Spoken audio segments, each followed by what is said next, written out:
સુપ્રભાત મારા બાળકો. સુપ્રભાત દૂધવાળી બહેન. શું તમે બજાર જઈ રહ્યા છો? ચાલો ચાલો.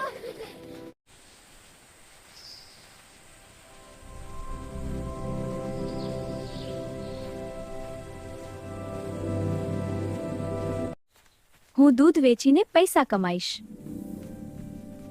હું દૂધ વેચીને પૈસા કમાઈશ. આખરે હું મારા પૈસાથી આ મરઘી ખરીદી શકું છું.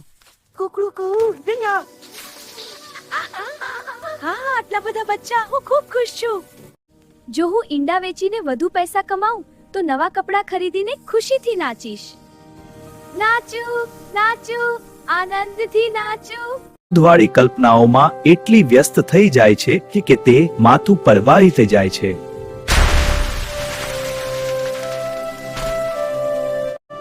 ખાલી સપનાઓ પર આધાર રાખવો યોગ્ય નથી.